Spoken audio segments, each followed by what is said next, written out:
झारखंड के अंदर अगर भारतीय जनता पार्टी को 24 सीटें मिली है और वहां इंडिया गठबंधन को 56 सीटें मिली है, तो इसका क्रेडिट किसको जाता है? अगर महाराष्ट्र की लड़ाई जीत में यशस्वी प्रधानमंत्री को क्रेडिट जाता है, तो फिर झारखंड की हार के लिए क्रेडिट किसको दिया जाए? क्या उसके लिए आप प्रधानमंत्री जी को जिम्मेदार ठहराएंगे, अमित शाह को जिम्मेदार ठहराएंगे, हिमंता बिश्वा शर्मा को जिम्मेदार ठहराएंगे? किसको जिम्मेदार? ये भी तो प्रश्न खड़ा होना चाहिए, नहीं खड़ा होना चाहिए? तो सवाल तो मैं पूछ लेता हूँ। बिल्कुल, मैं तो आपको जवाब दे रहा हूँ। मैं सवाल पूछ लेता हूँ। मैं तो बार बार ये कहता हूँ कि विचारधारा की लड़ाई को जो लोग व्यक्तिगत लड़ाई में कन्वर्ट पहले अभय दुबे जी से उनको अपने अंदर बैठ के सोचना चाहिए। अभय दुबे जी से वो हेमंतो बिस्वा शर्मा के यहाँ तो एनआरसी होकर नोटिफाइड हो गया कि घुसपैठिए हैं। बाहर किए क्या उन्होंने इतने साल की सरकार से? बांग्लादेश के मंत्री आए थे, जब ये कह रहे थे कि हमने बांग्लादेश से बात की, उन्होंने कहा कि हमसे आज तक इस बारे में कभी इन्होंने बात नहीं की। ये सैफुल्लाह फारूक को टिकट दे, आतंकवादी घोषित, 10 साल जिसने जेल काटी, अजहर मसूद का जो शिष्य रहा है उसको टिकट दे, तब ये कटेंगे बटेंगे के दायरे में नहीं आते।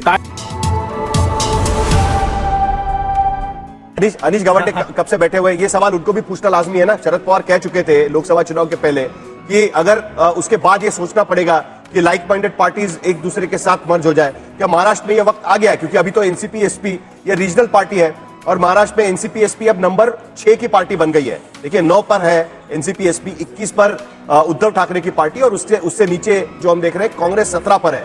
तो ये वक्त आ गया, आपको लगता है कि इस तरीके से कुछ बातचीत होगी अभी पार्टी के भीतर? नहीं साहिल जी, पहले तो दोनों गौरव जी और सुजीबेन जी को अभिनंदन। ये लड़ाई हमेशा एक वैचारिक लड़ाई थी, कभी वैयक्तिक नहीं थी। अजीत दादा को भी कर दीजिए। अजीत दादा को भी, अभी अजीत दादा के स्पोक्सपर्सन यहाँ नहीं है तो हम दोनों को कर रहे हैं। ठीक है। पर आज आप अगर देखो तो एक चुनाव से कोई पक्ष बनता भी नहीं है और समाप्त भी नहीं होता। लोकसभा चुनाव के बाद सभी ने कहा था कि अजीत दादा का पक्ष खत्म हो गया है, उनका पॉलिटिकल करियर खत्म हो गया है और उनको आगे एक बहुत मुश्किल निर्णय लेना पड़ेगा। अभी विधानसभा का चुनाव आ गया है, उसका नतीजा आपके सामने है और आप हमें पूछ रहे हो अगर हमें कांग्रेस के साथ मर्ज होना होगा या और ऐसे कोई निर्णय लेने होंगे। अभी अभी चुनाव के नतीजे आए हुए हैं, हमें इस पर गौर से विचार करना पड़ेगा। जनता ने एक निर्णायक रूप से मतदान किया है, ये हमें मानना होगा। ठीक है। पर ये एक छोटी हार है। पवार साहब एक बड़े नेता हैं, उन्होंने ऐसी हार बहुत पहले भी देखी हुई है और उनको उनका सामना देना वो जानते हैं। ठीक है। शशि शेखर जी, क्या ये संभावना नजर आती है आपको? क्योंकि काफी चर्चा हुई थी उस वक्त, आपको याद होगा लोकसभा चुनाव के पहले, और तब भी किसी को लग नहीं रहा था कि इस तरीके का नतीजा आएगा लोकसभा में महाराष्ट्र का। तो क्या ये संभावना बनी हुई है आज की स्थिति में एक realignment of sort in Maharashtra politics?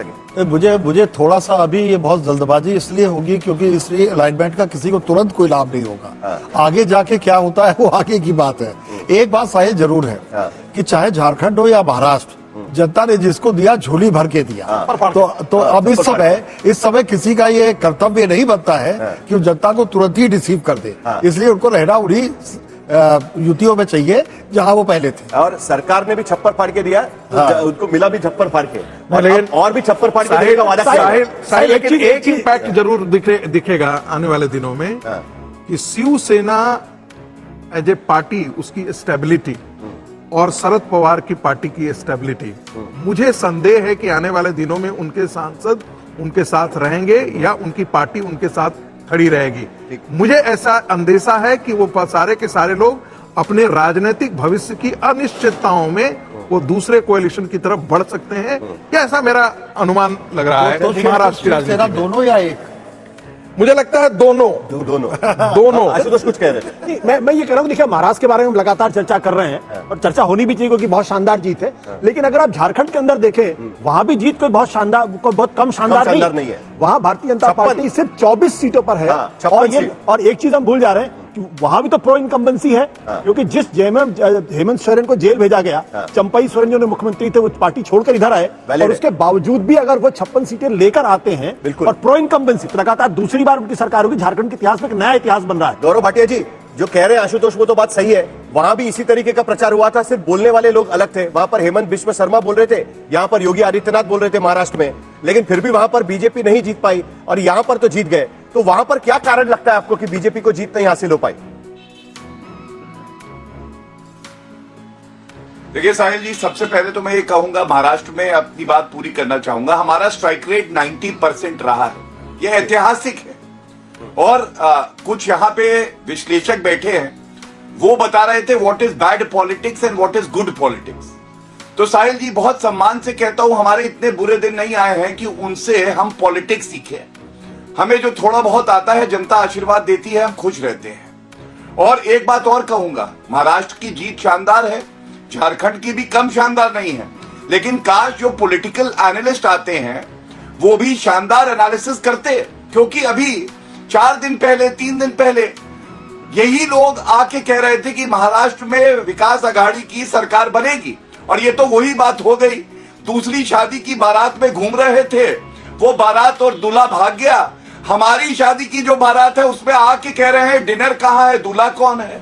भाई आप अपने काम से काम रखिए, हम लोग जब सही समय आएगा सवाल तो बनता है ना, पे अपना पक्ष रख देंगे। अब गौरव भाटिया जी सवाल तो बनता है ना, सवाल तो बनता है झारखंड की बात पे आ रहा हूँ। ठीक है, बिल्कुल बनता है, बिल्कुल आपका पूछना बनता है। मैं पूछ रहा हूँ, लेकिन जो पत्रकार अपने आप को राजनीतिक विश्लेषक बुला के फेल हो जाते हैं उनका नहीं बनता। अब आपके मैं पूछ रहा हूँ ना, उत्तर देता हूँ। झारखंड पे मैं गर्व से कहता हूँ, सुनिए मैं उत्तर दे रहा हूँ, सुनिए मेरी बात, सुन रहे मैं गर्व से कहता हूँ साहिल जी, मैं गर्व से कहता हूँ हम नंबर 2 पार्टी है झारखंड में, और अगर हम नहीं जीते तो भी मैं 2 बातें बड़ी आपके चैनल पे कहता हूं। पहला, विनम्रता से जो परिणाम आए हैं उसे स्वीकार करते हैं, ईवीएम पे ठीकरा नहीं फोड़ेंगे चाहे कुछ हो जाए, लोकतंत्र की जीत हुई है। दूसरी बड़ी बात मैं कहता हूं, हमने घुसपैठियों का मुद्दा उठाया, और घुसपैठियों का मुद्दा किसी भी चुनाव से बड़ा मुद्दा है। चुनाव हारे या जीते, हिंदू अस्मिता, भारतीय नागरिकों का हक और घुसपैठियों को बाहर करना, यह मुद्दा हमारे लिए बना रहेगा। ये बात उन विश्लेषकों के समझ में नहीं आएगी जो हर चीज को वोटों के तराजू में तोल देते हैं। ये वैचारिक लड़ाई है और ये चलती रहेगी। साहिल, ये तो अच्छी बात है कि वैचारिक लड़ाई इस देश के अंदर होनी चाहिए, लेकिन वैचारिक लड़ाई जब व्यक्तिगत लड़ाई में कन्वर्ट हो जाती है तब उन लोगों को भी सोचना चाहिए कि हर मतलब इतने व्यक्तिगत क्यों होते। झारखंड के अंदर अगर भारतीय जनता पार्टी को 24 सीटें मिली है और वहां इंडिया गठबंधन को 56 सीटें मिली है, तो इसका क्रेडिट किसको जाता है? अगर महाराष्ट्र की लड़ाई जीत में यशस्वी प्रधानमंत्री को क्रेडिट जाता है तो फिर झारखंड की हार के लिए क्रेडिट किसको दिया जाए? क्या उसके लिए आप प्रधानमंत्री जी को जिम्मेदार ठहराएंगे, अमित शाह को जिम्मेदार ठहराएंगे, हिमंता बिश्वा शर्मा को जिम्मेदार ठहराएंगे, किसको जिम्मेदार? ये भी तो प्रश्न खड़ा होना चाहिए, नहीं खड़ा होना चाहिए? तो सवाल तो मैं पूछ लेता हूँ। बिल्कुल, मैं तो आपको जवाब दे रहा हूँ। मैं सवाल पूछ लेता हूँ। मैं तो बार बार ये कहता हूँ कि विचारधारा की लड़ाई को जो लोग व्यक्तिगत लड़ाई में कन्वर्ट पहले अभय दुबे जी से उनको अपने अंदर बैठ कर सोचना चाहिए। अभय दुबे जी से पूछ लेते हैं कि भाई उनको क्या लगता है, क्योंकि उन्होंने झारखंड की जीत बनाई नहीं है वहां पर अभी तक। तो अभय दुबे जी को पूछ लेते हैं, उसके बाद गौरव भाटिया जी को भी यही सवाल पूछ लेंगे। अभय दुबे जी, देखिए, झारखंड में जो एक प्रमुख मुद्दा यह भी था कि जिस प्रकार हेमंत सोरेन जी को अनैतिक तरीके से जेल भेजा, राजनीतिक प्रतिशोध निकालने के लिए प्रधानमंत्री जी ने, वहां की जनता ने, वहां के आदिवासी समाज ने उसका प्रत्युत्तर दिया है इन परिणामों में। और स्वाभाविक है, वो जो बहनों के खाते में पैसे गए, मैं कहता हूं फिर से कि वो भी एक निर्णायक भूमिका रही है। लेकिन ये बात हमको समझनी चाहिए, मैं आशुतोष जी से बिल्कुल 100% सहमत हूं कि जो व्यवहार भारतीय जनता पार्टी के प्रवक्ता डिबेट में करते हैं वही व्यवहार सरकार प्रतिपक्षी दलों के साथ करती है। ये अभी बात कर रहे थे, वो हेमंत बिश्वा शर्मा के यहाँ तो एनआरसी होकर नोटिफाइड हो गया कि घुसपैठिए हैं। बाहर किए क्या उन्होंने इतने साल की सरकार से? बांग्लादेश के मंत्री आए थे, जब ये कह रहे थे कि हमने बांग्लादेश से बात की, उन्होंने कहा कि हमसे आज तक इस बारे में कभी इन्होंने बात नहीं की। ये सैफुल्लाह फारूक को टिकट दे, आतंकवादी घोषित, 10 साल जिसने जेल काटी, अजहर मसूद का जो शिष्य रहा है उसको टिकट दे, तब ये कटेंगे बटेंगे के दायरे में नहीं आते। तारिक अहमद को दे, तब तक कटेंगे बटेंगे के दायरे में नहीं आते। बांग्लादेशी घुसपैठिया रुबेल शेख को भारतीय जनता पार्टी की महाराष्ट्र यूनिट का अल्पसंख्यक मोर्चे का नेता बनाते हैं, तब ये कटेंगे बटेंगे और घुसपैठिए के दायरे में नहीं आते हैं। तो ये खोटा लगाकर रखा है। ये जो परिणाम है, देखिए, अगर सिर्फ इसी नारे के भरोसे होते तो ये परिणाम नहीं आते। और ये ब्रेन चाइल्ड जो है कांग्रेस पार्टी का है। ये जो महिलाओं के खाते में ट्रांसफर हुए हैं, ये कर्नाटका से हमने स्कीम स्टार्ट की है। नहीं गौरव भाटिया जी, अलग अलग पैरामीटर्स, महाराष्ट्र में अलग, झारखंड में अलग, अलग अलग पैरामीटर्स तो कांग्रेस पार्टी और इंडी अलायंस के हैं, क्योंकि ईवीएम जो कि महाराष्ट्र में खराब है, संजय राउत 10:30 बजे बताते हैं, झारखंड में ठीक है। और वायनाड में प्रियंका गांधी वाड्रा आज जो हमारी डायनेस्टिक पॉलिटिक्स है उसका सिंबल बनी हुई है, वहां ठीक है। मैं आपसे एक बड़ी बात कह चुका हूं, ईवीएम पे ठीकरा तो नहीं फोड़ा ना। और कांग्रेस पार्टी की हालत देखिए, हम तो अपनी पार्टी की बात कर रहे हैं, कांग्रेस पार्टी अपनी पार्टी की बात नहीं करती, वो भाजपा की करती है। और मालूम है क्यों? क्योंकि कांग्रेस की विचारधारा सड़ चुकी है, उसमें से बदबू आती है और इसीलिए इनको लोएस्ट एवर टैली महाराष्ट्र में मिली है। ये याद हार का ठिकरा किस पर, और सर? 2011 के बाद साहिल जी कांग्रेस पार्टी ने कभी झारखंड में हार का ठिकरा किस पर? डबल आपने तो उनकी कंसेक्यूटिव जमीन जीत हड़पने दर्ज की कोशिश। दुबे जी बात करने दीजिए ना उनको। हार का ठिकरा किस पर? बीच गौरव में भाटिया ना जी। बोले। साहिल जी आप थोड़ा सा नहीं बोल दिया मैंने। हार का ठिकरा किस पर फोड़ेंगे? झारखंड में हार की वजह देखिए, क्या है फिर? मैं उत्तर दूंगा। साहिल जी एक कष्ट करिएगा, मेरा आधा 1 मिनट दीजिए। 50 बार राहुल आधा गांधी मिनट ने दीजिए, आप हराया बोल है दीजिए। कांग्रेस बोलिए, पार्टी बोलिए। को, और जब कभी जीत जाते हैं तो उनको सेहरा पहनाते हैं जीत का। जरा उनसे पूछिए, फिर मेरे पास आइए, मैं उत्तर देता हूं। अभी आप पूछिए उनसे जरा। नहीं उनसे पूछ लेंगे, पूछिए। लेकिन पहले आपका हिस्सा तो खत्म करते हैं ना, फिर उनके पास रिक्वेस्ट है। जाना है। उनको भी बड़े नहीं, लंबे आप जवाब पहले देने हैं उनसे सर। पूछिए, फिर आइए मेरे अरे पास। सर, मैं बताता उनको हूं ना बहुत फिर लंबे जवाब देने हैं। उनको तो मैं बहुत सारे आपको सवाल पूछने वाला हूं। बताऊंगा। 50 पहले आपका बार जवाब दीजिए ना। राहुल गांधी झारखंड का ठिकरा किस पर फोड़ेंगे आप? आप पूछिए। अरे पूछ नहीं, लीजिए, अरे पहले आपका तो जवाब हमारे दीजिए। दिल की खुशी के लिए ही पूछ लीजिए साहिल आप जी। मेरे दिल के खुशी के लिए मेरा जवाब दे दीजिए ना, मैं उनके पास चला जाता हूँ महाराज सर। क्या जीते, अभी आप तो थोड़े- बेवफा हो गए। खुश मैं कह रहा हूं आप पहले उनसे पूछ लीजिए।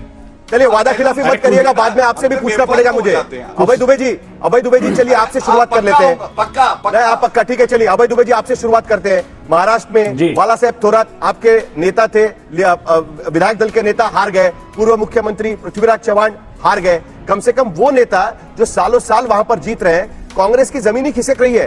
कांग्रेस को लग रहा था नंबर 1 की पार्टी बन गई, लेकिन कैसे हार गए इतने आसानी से? 44 भी नहीं आ पाए। 2019 में जब पूरा विपरीत स्थिति में आपने चुनाव लड़ा था, तब भी आप 44 सीटें लेकर आए थे। इस बार इतने कम सीटें कैसे आ गई? नहीं, मैं इस बात को स्वीकारता हूं। और ये आप अगर मध्य प्रदेश को भी पढ़ेंगे तो हमारे सीनियर लीडर्स हारे थे इस जो ये वहां भी लाडली बहना योजना थी, क्योंकि ये स्टार्ट हमने किया था कर्नाटक से। वह क्या मोदी जी नहीं हारे क्या? मोदी जी प्रांत दर प्रांत उत्तर प्रदेश में कितनी बुरी आधे साफ हो गए। महाराष्ट्र ने सबक सिखाया था थोड़े दिन पहले, 27% सिर्फ स्ट्राइक रेट था। 9 सीटें भाई जी, आप इसका जवाब दीजिए, क्योंकि गौरव भाटिया जी से मुझे जवाब देना है। मेरे सवाल का जवाब दे दीजिएगा, फिर मुझे गौरव भाटिया जी से जवाब देना है। आप जल्दी से बता दीजिए, मेरे पास समय कम हो रहा है। मैंने आपको कहा कि ये जो स्कीम का इंपैक्ट ऐसा था, जो हमने स्टडी किया मध्य प्रदेश में भी, तो वो 18,000 एवरेज हर कंस्टिट्यूएंसी में लाडली बहना मध्य प्रदेश में भी थी। छत्तीसगढ़ में भी इसका इंपैक्ट था। तो ये टेम्पररी फेज का फिनोमेना, ये बता दूं। अगर लंबे समय की ये स्कीम होती तो उसका इतना एडवांटेज नहीं मिलता। नहीं, वो तो हमको आत्ममंथन करना ही चाहिए। ऑर्गेनाइजेशन को हमको रिस्टेब्लिश करना पड़ेगा। इसमें इस बात को मैं स्वीकारता हूं। लेकिन गौरव भाटिया जी, आखिरी मिनट मेरे पास बचा है। गौरव भाटिया जी, मुझे आप जवाब दे दीजिएगा कि झारखंड में 2019 के मुकाबले में भी आपकी सीटें कम आई हुई है। आप नंबर 2 की पार्टी है, वो तो मैं समझता हूं, लेकिन 2019 में झारखंड में आपने जितनी सीटें जीती थी, उससे भी आपको कम सीटें आई है। अब जवाब दे दीजिए भाई, इसका कारण क्या है? देखिए साहिल जी, कभी कभी ऐसा होता है जब विचार अच्छा होता है, वो हर नागरिक तक पहुंचे, उसमें समय लग जाता है।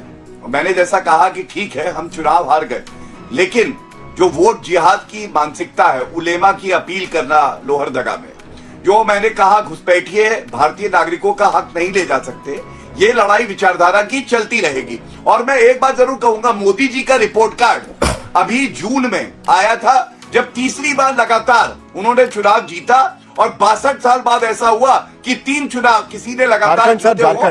तो मोदी जी की जब आप बात करते हैं, मुझे नहीं समझ में आता है, उनके रिपोर्ट कार्ड में A+ लिखा है, राहुल गांधी के में F लिखा हुआ है, फेल।